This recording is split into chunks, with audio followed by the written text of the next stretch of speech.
जय Hind. Cheque board class 12 हम लोग इस वीडियो में इकोनॉमिक्स का 30 ऑब्जेक्टिव और सब्जेक्टिव प्रश्न को देखने वाले हैं।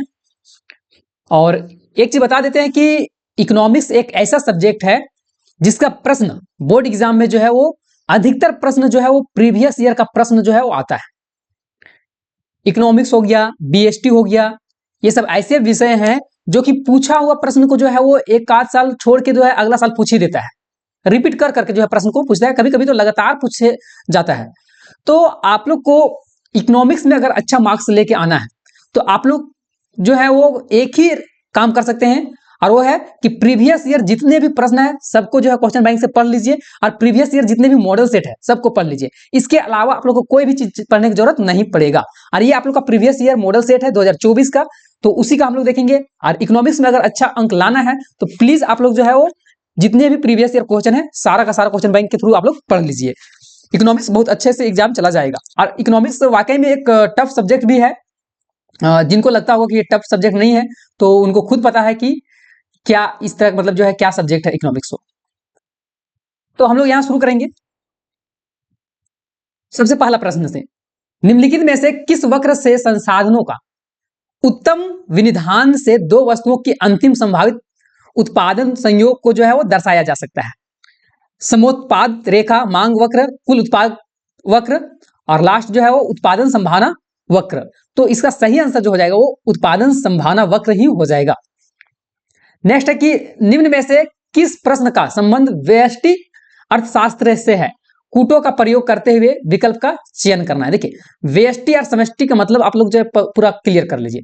व्यष्टि का मतलब है कि कोई व्यक्तिगत के बारे में पढ़ा जाता है, किसी व्यक्ति के खास व्यक्ति के बारे में जो है हाँ इकोनॉमी के बारे में पढ़ा जाता है, उसको हम लोग व्यष्टि अर्थशास्त्र बोलते हैं। व्यष्टि अर्थशास्त्र में किसी खास व्यक्ति हो जाएगा, कोई खास कंपनी हो जाएगा। लेकिन अगर समष्टि अगर अर्थशास्त्र में लोग अगर पढ़ते हैं तो समष्टि अर्थशास्त्र में पूरे देश के बात आता है, ठीक है, पूरा देश के मुद्दे का आता है, पूरा दुनिया का मुद्दा का आता है। तो ये समष्टि और व्यष्टि में अंतर है। अब प्रश्न क्या बोला है कि निम्न में से किस प्रश्न का संबंध व्यष्टि अर्थशास्त्र से है, और कूटों का प्रयोग करते हुए जो है सही विकल्प का जो है वो चयन करना है। तो बाजार में किसी वस्तु की कीमत का निर्धारण कैसे होता है?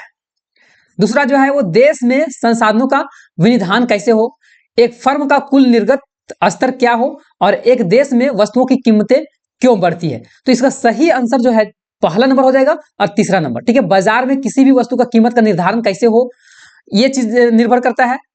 उसका बाद नेक्स्ट है कि एक फर्म के कुल निर्गत स्तर क्या है। तो डी नंबर इसका सही आंसर हो जाएगा, पहला और तीसरा इसका सही है। तीसरा है कि निम्न में से किस इकाई का उपयोगिता मापा जा सकता है? किसका उपयोगिता हम लोग जो माप सकते हैं? किलोमीटर, लीटर, ग्राम, या फिर तो रुपया। रुपया का जो हम लोग माप सकते हैं, ठीक है, कितना यूज किया जा रहा है इस रुपया का हम लोग मापा जा सकता है। नेक्स्ट है कि यदि किसी वस्तु की मांग की लोच का मान जो है वो 2 है तो उस वस्तु की मांग जो है क्या, किस प्रकार का मांग होगा? फिर से एक बार समझिएगा कि किसी वस्तु की मांग की लोच जो है वो, लोच का मान जो है वो 2 है, तो उस वस्तु की मांग जो है वो क्या होगा? तो पूर्णतः लोचदार, लोचदार, शून्य लोचदार, या फिर तो इकाई लोचदार। तो लोचदार हो जाएगा इलास्टिक। नेक्स्ट है कि एक उपभोक्ता का अधिमान एक दृष्ट होता है, इस मान्यता के आधार पर एक उपभोक्ता दो वस्तुओं के निम्न बंडलों में से किन बंडल में से पर जो है उदासीन होगा? फिर से एक बार समझिएगा कि एक उपभोक्ता है, एक उपभोक्ता का अधिमान दृष्टि होता है, और इस मान्यता के आधार पर एक उपभोक्ता का दो वस्तुओं को निम्न बंडलों का जो है वो किन बंडलों का उदासीनता होगा? ऑप्शन है आप लोग के सामने। तो इसका पहला में दिया हुआ है 3, 4, 6, 7, 1, 2, 5, 2। तो इसमें हो जाएगा आपका A and D, C number इसका सही होगा, पांचवा का। नेक्स्ट है निम्न में से पूरक वस्तुओं का उदाहरण है?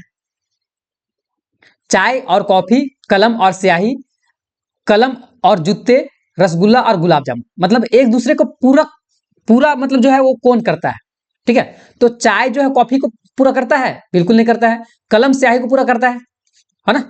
कलम जूता नहीं, रसगुल्ला और गुलाब जामुन नहीं, ये तो रसगुल्ला व्हाइट, ये ब्लैक है ना। तो इसका सही आंसर जो हो जाएगा वो कलम और स्याही। नेक्स्ट है सामान्यतः एक औसत उत्पादक।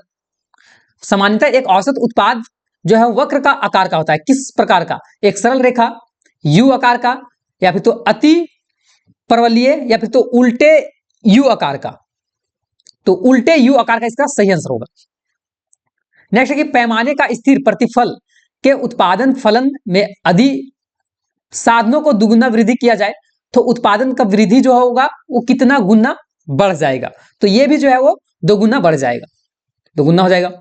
नेक्स्ट है कि निम्नलिखित चित्र में आयत OAC का क्षेत्रफल क्या दर्शाता है? ठीक है, OA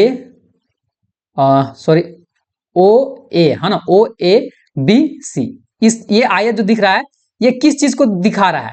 तो इधर जो है उत्पादन का मात्रा है, क्वांटिटी है, और इधर जो है वो औसत स्थिर लागत है। अब यहां बता रहा है कि कुल लागत है, औसत लागत है, या फिर तो औसत स्थिर लागत है, या फिर तो कुल स्थिर लागत है। तो यहां कुल स्थिर लागत हो जाएगा। ठीक है, औसत स्थिर लागत ऐसे दिया हुआ है और इधर से उत्पादक, तो कुल स्थिर लागत इसका राइट आंसर होगा। नेक्स्ट है कि पूर्ण प्रयोगिता बाजार में फर्मों की संख्या कितनी होती है?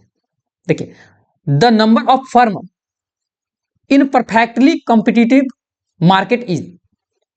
अगर पूर्ण प्रतियोगिता वाला बाजार है तो उसमें फर्म की संख्या टोटल जो है वो अधिक होगा। कंपटीशन है तो कंपटीशन में एक नहीं रहेगा। देखिए, मोनोपोली में क्या रहता है कि एक ही रहता है, ठीक है, एक ही फर्म जो है पूरा का पूरा देखता है। लेकिन इसमें क्या है, पूर्ण प्रतियोगिता वाला में कंपटीटर का संख्या ज्यादा रहता है, तो ये अत्यधिक हो जाएगा। नेक्स्ट है कि एक पूर्ण प्रतियोगिता फर्म के संतुलन की शर्त निम्न में से कौन सी है? एक जिसमें बहुत ज्यादा प्रतियोगिता रहता है उस फर्म के लिए जो है ये कौन सा सुटेबल है यहाँ? तो डी नंबर आपका सही हो जाएगा। मार्जिनल रेवेन्यू बराबर मार्जिनल कॉस्ट, तथा मार्जिनल कॉस्ट और जो है मार्जिनल रेवेन्यू वक्र को नीचे से काटे, ये सही है। 12 नंबर है, एक फर्म के द्वारा वस्तु की कीमत में 10% का वृद्धि करने पर उसकी पूर्ति की मात्रा 15% बढ़ जाती है, तो वस्तु की पूर्ति जो है कितना होगा? फिर से एक बार समझिए, एक फर्म है, एक कंपनी है, उसके द्वारा कोई वस्तु की कीमत में जो है वो 10% बढ़ा दिया जाता है, 10% उसका कॉस्ट बढ़ा दिया जाता है। 15 उसके बाद जो है वृद्धि करने पर उसका पूर्ति की मात्रा जो है वो 15% भी बढ़ जाता है, तो वस्तु की पूर्ति कितना होगा? या फिर तो किस प्रकार का होगा? तो पूर्णतः लोचदार, इकाई लोचदार, शून्य लोचदार या लोचदार, तो इसका लोचदार हो जाएगा। पीछे भी इस तरह के एक प्रश्न देखे होंगे आप लोग। निम्नलिखित कथन और कारक के संबंध में कौन सा विकल्प सही है? यहाँ कथन दिया हुआ और कारक दिया हुआ है। देखिए, यूजीसी नेट का हम तैयारी कर रहे हैं, उसमें जो है ना इसी तरह का बहुत सारा प्रश्न पूछता है। ठीक है, सिर्फ कथन दिया हुआ रहेगा और कारण दिया हुआ रहेगा, उसके बाद आप लोग आंसर चुनना रहेगा कि कौन सा जो है आंसर सही होगा। सो एक मिनट, हाँ, कथन क्या दिया हुआ है? कथन ये दिया हुआ है कि किसी वस्तु पर इकाई कर लगने से फर्म का पूर्ति वक्र बाईं ओर सरक जाती है। कारक क्या है कि किसी वस्तु पर इकाई कर लगने से फर्म की सीमांत लागत बढ़ जाती है। अब यहां बताना है कि कथन सही है, कारक गलत है, कि कथन और कारक दोनों सही है या कथन और कारक दोनों गलत है। इस तरह की चीजें जो है वो हम लोग का यूजीसी नेट में इस तरह का प्रश्न पूछता है, जो कि आप लोग का 12th में इस तरह से जो है आप क्वेश्चन जो भी सेट किए होंगे वो जानबूझ के इस तरह का क्वेश्चन सेट करते हैं, क्योंकि आप लोग का इस तरह का आदत बने, ताकि आगे चल के जो है आप लोग का एग्जाम में कोई भी दिक्कत ना हो। तो दोनों इसमें जो है ए और मतलब ए जो था कथन था और आर जो था वो कारक था, दोनों जो है वो सही व्याख्या है। कथन भी सही है, कारक भी सही है। नेक्स्ट है कि किसी वस्तु की मांग में वृद्धि होने से संतुलन कीमत पर क्या प्रभाव पड़ता है? तो संतुलन कीमत में वृद्धि होता है। नेक्स्ट है कि बाजार में मांग अधिक्य की स्थिति कब उत्पन्न होती है? जब डिमांड और सप्लाई बराबर रहता है तब, या फिर तो डिमांड ज्यादा रहता है, सप्लाई ज्यादा होता है डिमांड से, या फिर तो डिमांड ज्यादा हो जाता है सप्लाई से, या फिर तो डिमांड से कम रहता है सप्लाई बराबर 0। मतलब इसमें से कौन जो है सही है मार्केट के लिए? ठीक है, तो डिमांड ज्यादा रहता है, सप्लाई कम होता है, ये मार्केट के लिए सही है। 16 नंबर से हम लोग देखेंगे कि पूंजीवादी अर्थव्यवस्था के संबंध में निम्नलिखित में से कौन सा कथन जो है वो सही है? तो उत्पादन के साधन पर निजी स्वामित्व होता है, ठीक है, मालिकाना जो रहता है वो प्राइवेट रहता है। नेक्स्ट है कि मान लिया जाए एक देश में 2 लाख व्यक्ति रोजगार संलग्न है तथा 10,000 व्यक्ति कार्य करने को इच्छुक है, लेकिन उन्हें काम नहीं मिल पा रहा है, तो देश में बेरोजगारी का दर जो है वो क्या होगा? है ना, ऑप्शन है 2%, 10%, 5% या फिर तो 20%। तो 5% हो जाएगा। कैसे आप लोग यहां निकालिएगा तो देख लीजिए यहां निकाल के।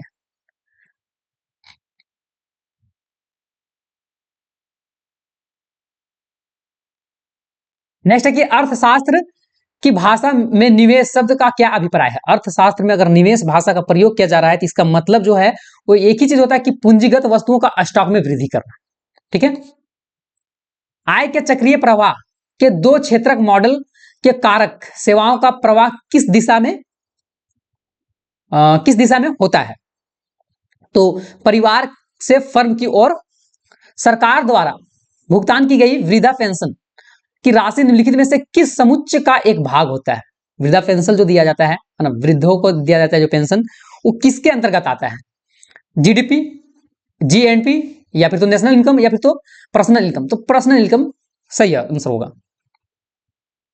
नेक्स्ट निम्नलिखित में से विनिमय का एक सर्वमान्य माध्यम कौन सा है। विनिमय का अच्छा सा जो है वो मान जो है अभी के मतलब अभी के अगर युग में देखा जाए तो विनिमय के लिए सबसे अच्छा साधन क्या है। चेकबुक में बहुत दिक्कत होता है। ठीक है। बॉन्ड पेपर दिक्कत वाला चीज है, डिमांड दिक्कत वाला चीज है, मुद्रा तुरंत दो और तुरंत जो है वो अपना कोई भी चीज को सामान को खरीद लो।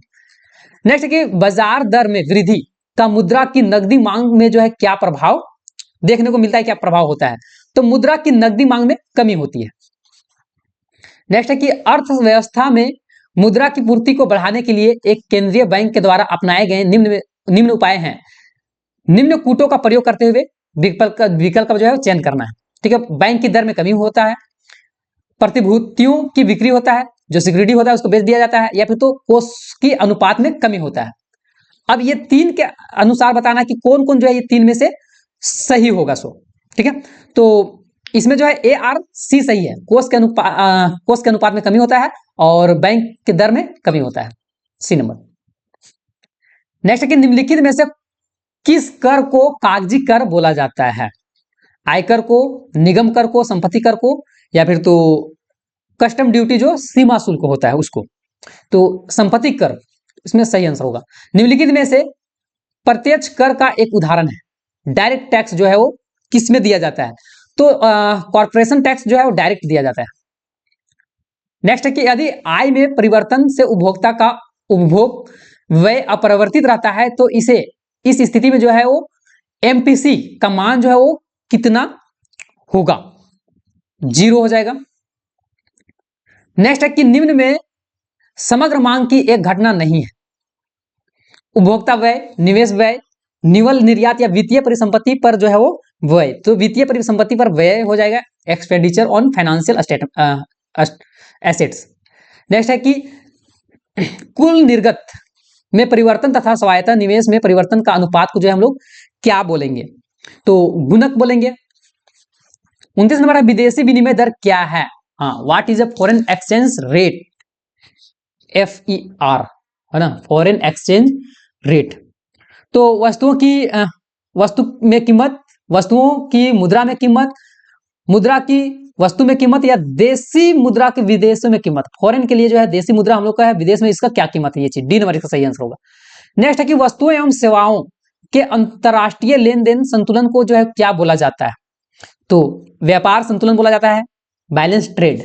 यहां तक तो आप लोग का ऑब्जेक्टिव खत्म हुआ और सब्जेक्टिव के लिए जो है आंसर तो टाइप नहीं किया गया है इसमें। आप लोग का आंसर टाइप करके जितने भी यहाँ प्रश्न है उनका आंसर टाइप करके और उसके बाद जो है आप लोग का इस सब्जेक्टिव का वीडियो लाएंगे। तो फिलहाल अभी जो है वो बस खाली प्रश्न देख लीजिए। अवसर लागत उत्पादन संभावना वक्र को कैसे प्रभावित करती है, मोस्ट इंपोर्टेंट प्रश्न है। उपभोक्ता अधिमान एक दृष्टि होता है और इस कथन से क्या तात्पर्य है। अगला है कि यदि किसी वस्तु की कीमत में 5% की कमी करने पर उसकी मांग में 8% वृद्धि हो जाती है तो वस्तु की मांग की लोच क्या होगा। देखिए अगर आप लोग का इकोनॉमिक्स में अच्छा करना है ना तो PYQ जितना भी प्रीवियस ईयर क्वेश्चन है और PY previous year model paper, ठीक है, प्रीवियस ईयर मॉडल पेपर जितना है सब पढ़ लीजिए। आप लोग का एक जरा सा भी दिक्कत नहीं होगा। हाँ, लेकिन तभी दिक्कत नहीं होगा जब आप लोग इकोनॉमिक्स को अच्छे से पढ़े होंगे। इकोनॉमिक्स ने तो अच्छे को जो है वो हालत खराब कर देता है। ठीक है। नेक्स्ट है कि सीमांत लागत और औसत लागत को परिभाषित कीजिए। समष्टि अर्थशास्त्र के दृष्टि से अर्थव्यवस्था के 4 क्षेत्र का नाम बताना है। वर्तमान समय में डिजिटल विनिमय के किन्हीं 4 साधनों को लिखना है। खुली अर्थव्यवस्था से आप क्या समझते हैं और सरकारी बजट क्या है। एक मोस्ट इंपोर्टेंट प्रश्न जो पूछा जाता है कि what is money, what is bank, है ना, बैंक का काम जो है क्या होता है, ठीक है, आरबीआई का काम क्या क्या है, कॉमर्शियल बैंक का काम क्या क्या है, ये सब प्रश्न बहुत ज्यादा पूछा जाता है। नेक्स्ट है कि निम्नलिखित में से किसी 6 प्रश्नों को उत्तर देना। आगे देख लेते हैं। सीमांत उपयोगिता किसे कहते हैं। रेखाचित्र के द्वारा जो है स्पष्ट करके सीमांत, जब सीमांत उपयोगिता शून्य होती है तो कुल उपयोगिता अधिक होती है। इसको जो है वो आप लोग का जो है वो चार्ट बना के दिखाना है, ठीक है, इस तरह से। यदि एक फर्म का उत्पादन फलन ये दिया हुआ है, श्रम लेबर का एल, है ना, और की है 36 तथा पूंजी के 49 इकाई है, ये इकाई दिया हुआ है, से वस्तुओं की कितनी इकाई का अधिकतम उत्पादन संभव है। आगे कि बाजार संतुलन से आप क्या समझते हैं, आप लोग को जो है वो ग्राफ बना के समझाना है। किसी वस्तु की पूर्ति को प्रभावित करने वाले किन्हीं 3 कारक का व्याख्या करना है। सकल घरेलू उत्पाद को परिभाषित कीजिए। यह सकल उत्पाद जो सकल राष्ट्रीय उत्पाद किस प्रकार जो है संबंधित है। आवश्यक के दोहरे संयोग, मुद्रा से, ये मुद्रा चैप्टर से है, बहुत इंपॉर्टेंट है। आवश्यकता के दोहरा संयोग को जो है मुद्रा दूर कर देता है। ये किस प्रकार है, क्लास 10th में भी आप लोग इसको पढ़े होंगे। सरकारी बजट का उद्देश्य क्या होता है, और एक अर्थव्यवस्था में स्वायत्ता व्यय 40 करोड़ रुपये है। उपभोक्ता की सीमांत प्रवृत्ति 0.6 तथा आय जो है वो का स्तर जो है वो 1000 करोड़ रुपये है। तो समग्र मांग की गणना ज्ञात करना है। आगे जो है मांग की कीमत लोच की परिभाषित कीजिए। मांग की लोच और प्रतिस्थापन, वस्तु की उपलब्धता तथा वस्तुओं की वैकल्पिक प्रयोग। पैमाने का प्रतिफलन से आप क्या समझते हैं, एक उदाहरण देकर आपको समझाना है। उसके बाद आगे जो है मान लीजिए कि एक बाजार में 2 फर्म है। इसका सारा का जो है जितना भी प्रश्न है सबका आप लोग का आंसर लिख के एक बार लाएंगे, है ना, उस वीडियो को जो है देखना नहीं भूलिएगा। क्या जीडीपी कल्याण का सूचक है, स्पष्ट करना है। समग्र मांग से आप क्या समझते हैं, समग्र मांग विशिष्ट समग्र मांग के विभिन्न घटकों का व्याख्या कीजिए। और केंद्रीय बैंकों जो है, केंद्रीय बैंक होते हैं, सेंट्रल बैंक होते हैं, उनके अर्थव्यवस्था में साख पर नियंत्रण किस प्रकार व्याख्या करती है। तो ये 52 प्रश्न था, 30 ऑब्जेक्टिव, बाकी का सब्जेक्टिव। सब्जेक्टिव का जो है आंसर लिख के आप लोग के लिए लाया जाएगा। तो तब तक के लिए फिर जय हिंद, जय भारत, जय झारखंड, जोहार झारखंड।